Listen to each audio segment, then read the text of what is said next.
मेरे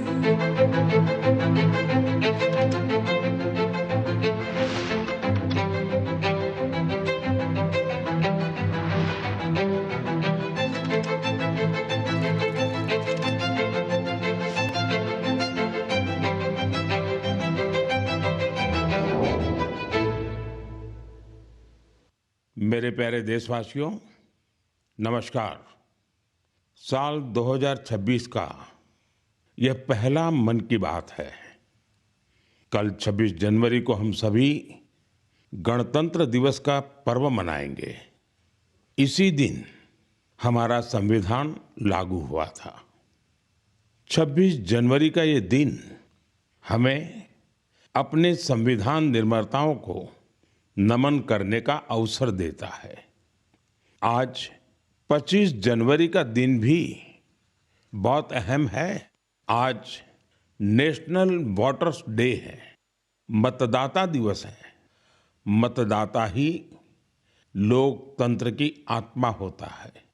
साथियों, आमतौर पर जब कोई 18 साल का हो जाता है, मतदाता बन जाता है, तो उसे जीवन का एक सामान्य पड़ाव समझा जाता है। लेकिन दरअसल ये अवसर किसी भी भारतीय के जीवन का बहुत बड़ा माइलस्टोन होता है। इसलिए बहुत जरूरी है कि हम देश में वोटर बनने का, मतदाता बनने का उत्सव मनाएं। जैसे हम जन्मदिन पर शुभकामनाएं देते हैं और उसे सेलिब्रेट करते हैं, ठीक वैसे ही जब भी कोई युवा पहली बार मतदाता बने तो पूरा मोहल्ला, गांव या फिर शहर एकजुट होकर उसका अभिनंदन करें और मिठाइयां बांटी जाए। इससे लोगों में वोटिंग के प्रति जागरूकता बढ़ेगी। इसके साथ ही यह भावना और सशक्त होगी कि एक वोटर होना कितना मायने रखता है। साथियों, देश में जो भी लोग चुनावी प्रक्रिया से जुड़े रहते हैं, जो हमारे लोकतंत्र को जीवंत बनाए रखने के लिए जमीनी स्तर पर काम करते हैं, मैं उन सभी की बहुत सराहना करना चाहूंगा। आज मतदाता दिवस पर मैं अपने युवा साथियों से फिर आग्रह करूंगा कि वे 18 साल का होने पर वोटर के रूप में खुद को जरूर रजिस्टर करें। संविधान ने हर नागरिक से जिस कर्तव्य भावना के पालन की अपेक्षा रखी है, इससे वो अपेक्षा भी पूरी होगी और भारत का लोकतंत्र भी मजबूत होगा। मेरे प्यारे देशवासियों, इन दिनों मैं सोशल मीडिया पर एक इंटरेस्टिंग ट्रेंड देख रहा हूं। लोग साल 2016 की अपनी यादों को फिर से ताजा कर रहे हैं। उसी भावना के साथ आज मैं भी आपके साथ अपनी एक मेमोरी को शेयर करना चाहता हूं। 10 साल पहले जनवरी 2016 में हमने एक एम्बिशियस जर्नी की शुरुआत की थी। तब हमें इस बात का एहसास था कि भले ही एक छोटा क्यों न हो, लेकिन ये युवा पीढ़ी के लिए, देश के फ्यूचर के लिए काफी अहम है। तब कुछ लोग ये समझ ही नहीं पाए थे कि आखिर है क्या। साथियों, मैं जिस जर्नी की बात कर रहा हूं वह है स्टार्टअप इंडिया की जर्नी। इस अद्भुत जर्नी के हीरो हमारे युवा साथी हैं। अपने कंफर्ट जोन से बाहर निकलकर उन्होंने जो इनोवेशन किए वो इतिहास में दर्ज हो रहे हैं। साथियों, भारत में आज दुनिया का तीसरा सबसे बड़ा स्टार्टअप इकोसिस्टम बन चुका है। ये स्टार्टअप्स लीग से हटके हैं। आज वे ऐसे सेक्टर्स में काम कर रहे हैं जिनके बारे में 10 साल पहले तक कल्पना भी नहीं की जा सकती थी। AI, space, nuclear energy, semiconductors, mobility, green hydrogen, biotechnology, आप नाम लीजिए और कोई ना कोई भारतीय स्टार्टअप उस सेक्टर में काम करते हुए दिख जाएगा। मैं अपने उन सभी युवा साथियों को सैल्यूट करता हूं जो किसी न किसी स्टार्टअप से जुड़े हैं या फिर अपना स्टार्टअप शुरू करना चाहते हैं। साथियों, आज मन की बात के माध्यम से मैं देशवासियों, विशेषकर इंडस्ट्री और स्टार्टअप से जुड़े युवाओं से एक आग्रह जरूर करना चाहता हूं। भारत की इकोनॉमी तेजी से आगे बढ़ रही है। भारत पर दुनिया की नजरें हैं। ऐसे समय में हम सब पर एक बहुत बड़ी जिम्मेदारी भी है। वो जिम्मेदारी है क्वालिटी पर जोर देने की। होती है, चलती है, चल जाएगा, ये युग चला गया। आइए इस वर्ष हम पूरी ताकत से क्वालिटी को प्राथमिकता दें। हम सबका एक ही मंत्र हो, क्वालिटी, क्वालिटी और सिर्फ क्वालिटी। कल से आज बेहतर क्वालिटी। हम जो भी मैन्युफैक्चर कर रहे हैं उसकी क्वालिटी को बेहतर बनाने का संकल्प लें। चाहे हमारे टेक्सटाइल हो, टेक्नोलॉजी हो या फिर electronics, even packaging. Indian product का मतलब ही बन जाए टॉप क्वालिटी। आइए एक्सीलेंस को हम अपना बेंचमार्क बनाएं। हम संकल्प लें, क्वालिटी में न कोई कमी होगी, न क्वालिटी से कोई समझौता होगा। और मैंने तो लाल किले से कहा था, जीरो डिफेक्ट, जीरो इफेक्ट।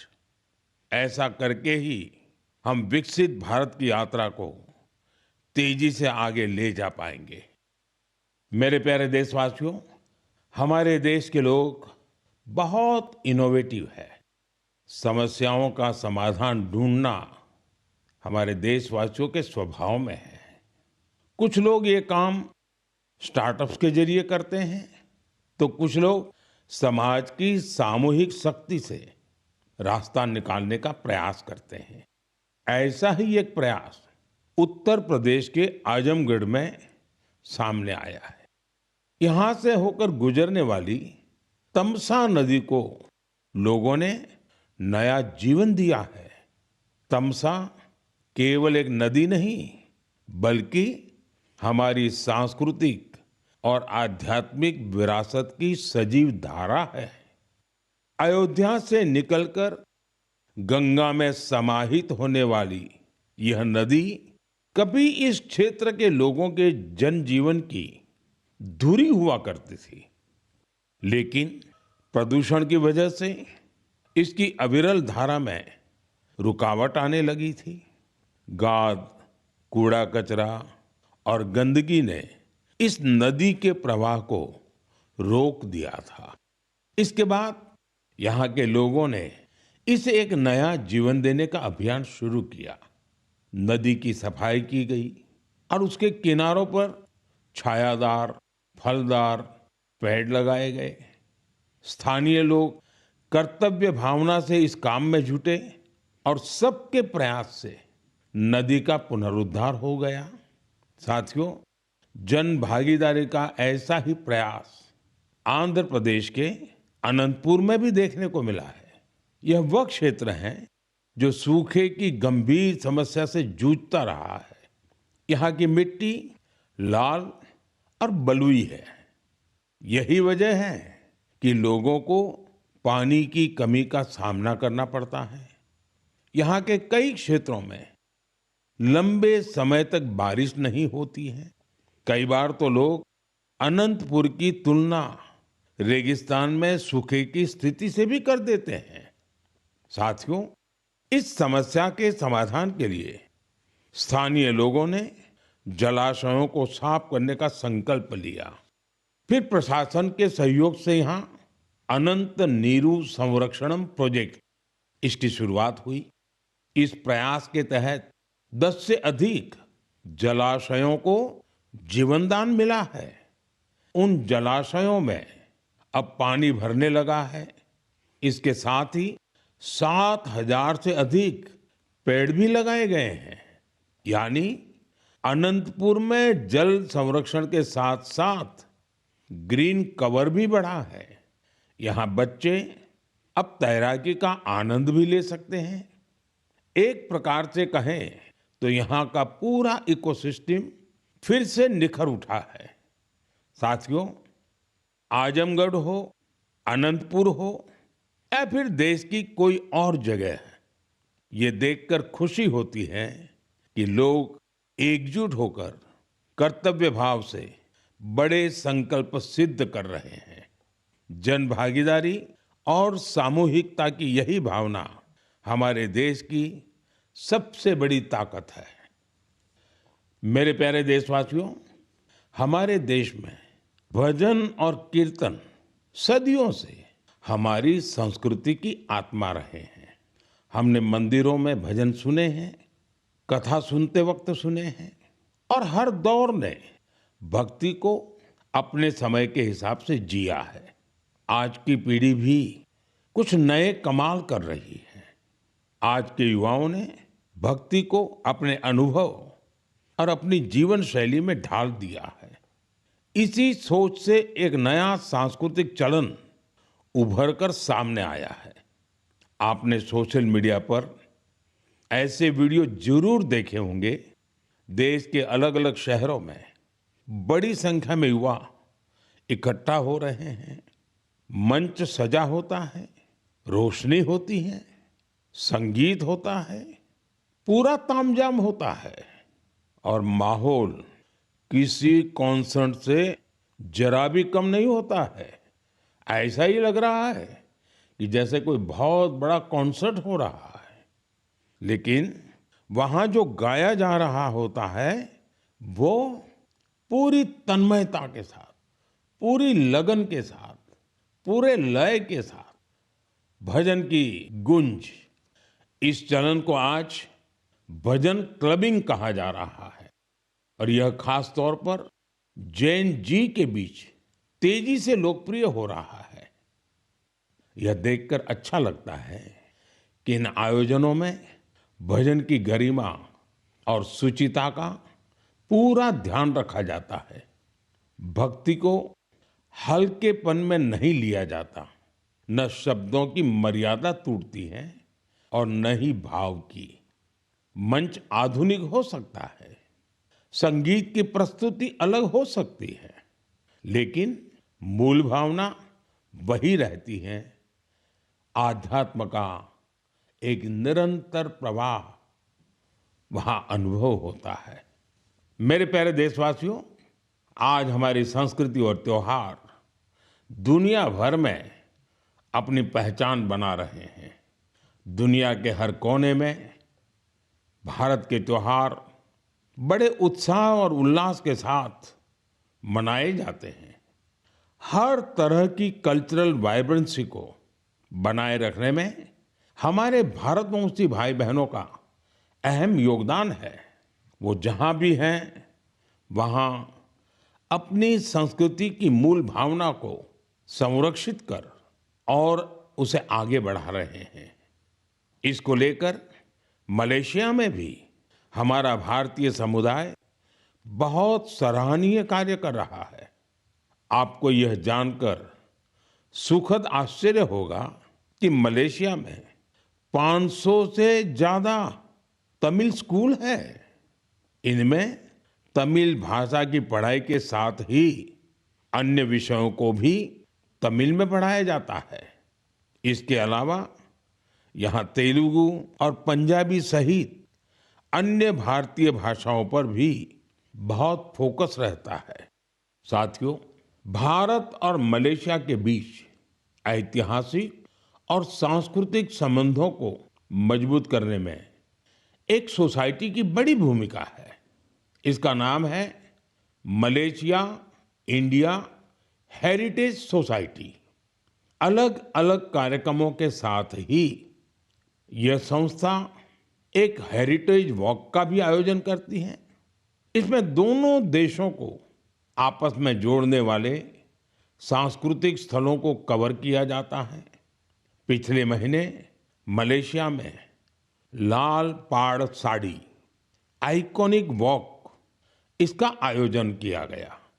इस साड़ी का बंगाल की हमारी संस्कृति से विशेष नाता रहा है। इस कार्यक्रम में सबसे अधिक संख्या में इस साड़ी को पहनने का रिकॉर्ड बना, जिसे मलेशियन बुक ऑफ रिकॉर्ड्स में दर्ज किया गया। इस मौके पर ओडिसी डांस और बाउल म्यूजिक ने तो लोगों का दिल जीत लिया। मैं कह सकता हूं, साया बरबांगा देंगान डियास्पोरा इंडिया दी मलेशिया, मेरे का मम्बावा इंडिया दान मलेशिया, सेमाकिन टापा। मलेशिया के हमारे भारतवंशियों को मेरी बहुत बहुत शुभकामनाएं। मेरे प्यारे देशवासियों, हम भारत के किसी भी हिस्से में चले जाएं, वहां हमें कुछ न कुछ असाधारण, अभूतपूर्व होते हुए जरूर दिख जाता है। कई बार मीडिया की चकाचौंध में ये बातें जगह नहीं बना पाती, लेकिन इनसे पता चलता है कि हमारे समाज की असली शक्ति क्या है। इनसे हमारे उन वैल्यू सिस्टम्स की भी झलक मिलती है, जिनमें एकजुटता की भावना सर्वोपरि है। गुजरात में बेचरा जी के चंदन की गांव की परंपरा अपने आप में अनूठी है। अगर मैं आपसे कहूं कि यहाँ के लोग, विशेषकर बुजुर्ग, अपने घरों में खाना नहीं बनाते, तो आपको हैरत होगी। इसकी वजह गांव का शानदार कम्युनिटी किचन। इस कम्युनिटी किचन में एक साथ पूरे गांव का सबका खाना बनता है और लोग एक साथ बैठकर भोजन करते हैं। बीते 15 वर्षों से यह परंपरा निरंतर चली आ रही है। इतना ही नहीं, यदि कोई व्यक्ति बीमार है तो उसके लिए टिफिन सर्विस भी उपलब्ध है, यानी होम डिलीवरी का भी पूरा इंतजाम है। गांव का ये सामूहिक भोजन लोगों को आनंद से भर देता है। ये पहल न केवल लोगों को आपस में जोड़ती है, बल्कि इससे पारिवारिक भावना को भी बढ़ावा मिलता है। साथियों, भारत की परिवार व्यवस्था, फैमिली सिस्टम हमारी परंपरा का अभिन्न हिस्सा है।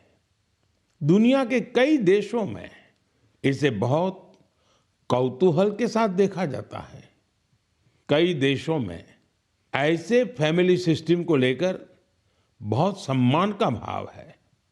कुछ ही दिन पहले ही मेरे ब्रदर यूएई के राष्ट्रपति महामहिम शेख मोहम्मद बिन जायद अल नाहयान भारत आए थे।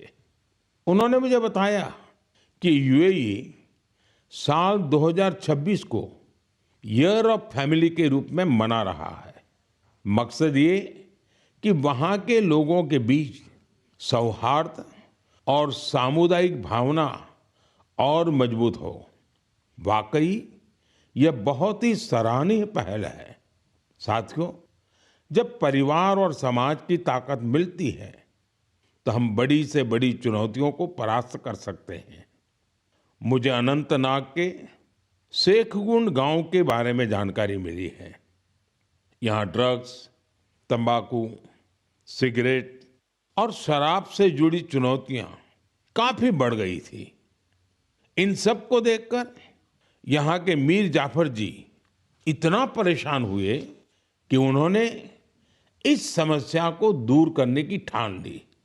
उन्होंने गांव के युवाओं से लेकर बुजुर्गों तक सभी को एकजुट किया। उनकी इस पहल का असर कुछ ऐसा रहा कि वहां की दुकानों ने तंबाकू उत्पादों को बेचना ही बंद कर दिया। इस प्रयास से ड्रग्स के खतरों को लेकर भी लोगों में जागरूकता बढ़ी है। साथियों, हमारे देश में ऐसी अनेक संस्थाएं भी हैं जो वर्षों से निस्वार्थ भाव से समाज सेवा में जुटी है।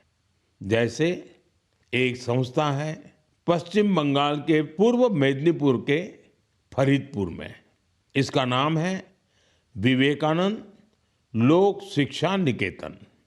ये संस्था पिछले 4 दशक से बच्चों और बुजुर्गों की देखभाल में जुटी है। गुरुकुल पद्धति की शिक्षा और टीचर्स की ट्रेनिंग के साथ ही ये संस्था समाज कल्याण के कई नेक कार्यों में जुटी है। मेरी कामना है कि निस्वार्थ सेवा का यह भाव देशवासियों के बीच निरंतर और अधिक सशक्त होता रहे। मेरे प्यारे देशवासियों, मन की बात में हम निरंतर स्वच्छता के विषय को उठाते रहे हैं। मुझे ये देखकर गर्व होता है हमारे युवा अपने आसपास की स्वच्छता को लेकर बहुत सजग है। अरुणाचल प्रदेश में हुए एक ऐसे ही अनूठे प्रयास के बारे में मुझे जानकारी मिली है। अरुणाचल वो धरती है जहां देश में सबसे पहले सूर्य की किरणें पहुंचती हैं। यहाँ लोग जय हिंद कहकर एक दूसरे का अभिवादन करते हैं। यहाँ ईटानगर में युवाओं का समूह उन हिस्सों की सफाई के लिए एकजुट हुआ जिन पर ज्यादा ध्यान देने की जरूरत थी। इन युवाओं ने अलग अलग शहरों में सार्वजनिक स्थलों की साफ सफाई को अपना मिशन बना लिया। इसके बाद ईटानगर, नाहरलागुन, दोईमुख, सेप्पा, पालिन और पासीघाट, वहां भी ये अभियान चलाया गया। ये युवा अब तक करीब 11 लाख किलो से अधिक कचरे की सफाई कर चुके हैं। सोचिए दोस्तों, नौजवानों ने मिलकर के 11 लाख किलो कूड़ा कचरा हटाया। साथियों, एक और उदाहरण असम का है। असम के नागांव में वहां की पुरानी गलियों से लोग भावनात्मक रूप से जुड़े हैं। यहाँ कुछ लोगों ने अपनी गलियों को मिलकर साफ करने का संकल्प लिया। धीरे धीरे उनके साथ और लोग जुड़ते गए। इस तरह एक ऐसी टीम तैयार हो गई जिसने गलियों से बहुत सारा कचरा हटा दिया। साथियों, ऐसा ही एक प्रयास बेंगलुरु में हो रहा है। बेंगलुरु में सोफा वेस्ट एक बड़ी समस्या बनकर सामने आया है। इसलिए कुछ प्रोफेशनल्स एकजुट होकर इस इश्यू को अपने तरीके से सॉल्व कर रहे हैं। साथियों, आज कई शहरों में ऐसी टीमें हैं जो लैंडफिल वेस्ट की रिसाइकलिंग में जुटी हैं। चेन्नई में ऐसी ही एक टीम ने बहुत बेहतरीन काम किया है। ऐसे उदाहरणों से पता चलता है कि स्वच्छता से जुड़ा हर प्रयास कितना अहम है। हमें स्वच्छता के लिए व्यक्तिगत तौर पर या फिर टीम के तौर पर अपने प्रयास बढ़ाने होंगे, तभी हमारे शहर और बेहतर बनेंगे। मेरे प्यारे देशवासियों, जब पर्यावरण संरक्षण की बात होती है तो अक्सर हमारे मन में बड़ी योजनाएं, बड़े अभियान और बड़े-बड़े संगठन की बातें आती हैं। लेकिन कई बार बदलाव की शुरुआत बहुत साधारण तरीके से होती है। एक व्यक्ति से, एक इलाके से, एक कदम से, और लगातार की गई छोटी-छोटी कोशिशों से भी बड़े बदलाव आते हैं। पश्चिम बंगाल के कुछ बिहार के रहने वाले बेनोय दास जी का प्रयास इसी का उदाहरण है। पिछले कई वर्षों से उन्होंने अपने जिले को हरा भरा बनाने का काम अकेले दम पर किया है। बेनोय दास जी ने हजारों पेड़ लगाए हैं। कई बार पौधे खरीदने से लेकर उन्हें लगाने और देखभाल करने के सारा खर्च खुद ने उठाया है। जहां जरूरत पड़ी वहां स्थानीय लोगों, छात्रों और नगर निकायों के साथ मिलकर काम किया। उनके प्रयासों से सड़कों के किनारे हरियाली और बढ़ गई है। साथियों, मध्य प्रदेश में पन्ना जिले के जगदीश प्रसाद आहिरवार जी, उनका प्रयास भी बहुत ही सराहनीय है। वो जंगल में बीट गार्ड के रूप में अपनी सेवाएं देते हैं। एक बार गश्त के दौरान उन्होंने महसूस किया कि जंगल में मौजूद कई औषधीय पौधों की जानकारी कहीं भी व्यवस्थित रूप से दर्ज नहीं है। जगदीश जी ये जानकारी अगली पीढ़ी तक पहुंचाना चाहते थे। इसलिए उन्होंने औषधीय पौधों की पहचान करना और उनका रिकॉर्ड बनाना शुरू किया। उन्होंने 125 से ज्यादा औषधीय पौधों की पहचान की। हर पौधे की तस्वीर, नाम, उपयोग और मिलने के स्थान की जानकारी जुटाई। उनकी जुटाई गई जानकारी को वन विभाग ने संकलित किया और किताब के रूप में प्रकाशित भी किया। इस किताब में दी गई जानकारी अब रिसर्चर, छात्रों और वन अधिकारियों के बहुत काम आ रही है। साथियों, पर्यावरण संरक्षण की यही भावना आज बड़े स्तर पर भी दिखाई दे रही है। इसी सोच के साथ देश भर में एक पेड़ मां के नाम अभियान चलाया जा रहा है। इस अभियान से आज करोड़ों लोग जुड़ चुके हैं। अब तक देश में 200 करोड़ से ज्यादा पेड़ लगाए भी जा चुके हैं। ये बताता है कि पर्यावरण संरक्षण को लेकर अब लोग ज्यादा जागरूक हैं और किसी न किसी रूप में अपना योगदान देना चाहते हैं। मेरे प्यारे देशवासियों, मैं आप सभी की एक और बात के लिए बहुत सराहना करना चाहता हूं। वजह है मिलेट्स, यानी श्री अन्न। मुझे ये देखकर खुशी है कि श्री अन्न के प्रति देश के लोगों का लगाव निरंतर बढ़ रहा है। वैसे तो हमने 2023 को मिलेट ईयर घोषित किया था, लेकिन आज 3 साल बाद भी इसको लेकर देश और दुनिया में जो पैशन और कमिटमेंट है वो बहुत उत्साहित करने वाला है। साथियों, तमिलनाडु के कल्लकुरिची जिले में महिला किसानों का एक समूह प्रेरणा स्रोत बन गया है। यहाँ के पेरिया पालयम मिलेट एफपीसी से लगभग 800 महिला किसान जुड़ी हैं। मिलेट्स की बढ़ती लोकप्रियता को देखते हुए इन महिलाओं ने मिलेट प्रोसेसिंग यूनिट की स्थापना की। अब वो मिलेट से बने उत्पादों को सीधे बाजार तक पहुंचा रही हैं। साथियों, राजस्थान के रामसर में भी किसान श्री अन्न को लेकर इनोवेशन कर रहे हैं।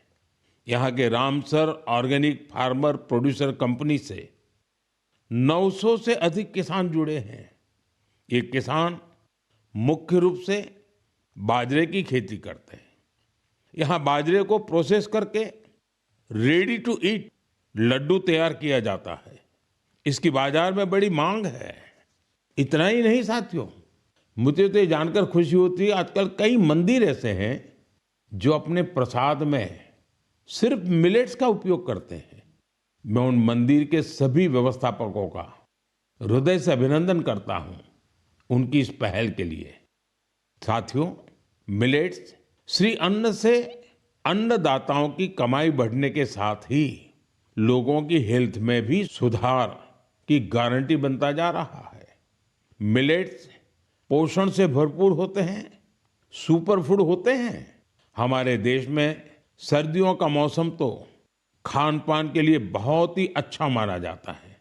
ऐसे में इन दिनों हमें श्री अन्न का सेवन जरूर करना चाहिए। मेरे प्यारे देशवासियों, मन की बात में हमें एक बार फिर कई अलग अलग विषयों पर चर्चा करने का अवसर मिला। ये कार्यक्रम हम सभी को अपने देश की उपलब्धियों को महसूस करने और सेलिब्रेट करने का अवसर देता है। फरवरी में ऐसा ही एक और अवसर आ रहा है। अगले महीने इंडिया एआई इम्पैक्ट समिट होने जा रही है। इस समिट में दुनिया भर से, विशेषकर टेक्नोलॉजी के क्षेत्र से जुड़े एक्सपर्ट भारत आएंगे। यह सम्मेलन एआई की दुनिया में भारत की प्रगति और उपलब्धियों को भी सामने लाएगा। मैं इसमें शामिल होने वाले हर किसी का हृदय से अभिनंदन करता हूं। अगले महीने मन की बात में इंडिया एआई इम्पैक्ट समिट पर हम जरूर बात करेंगे। देशवासियों की कुछ अन्य उपलब्धियों की भी चर्चा करेंगे। तब तक के लिए मुझे मन की बात में विदा दीजिए। कल के गणतंत्र दिवस के लिए एक बार फिर आप सभी को मेरी बहुत बहुत शुभकामनाएं। धन्यवाद।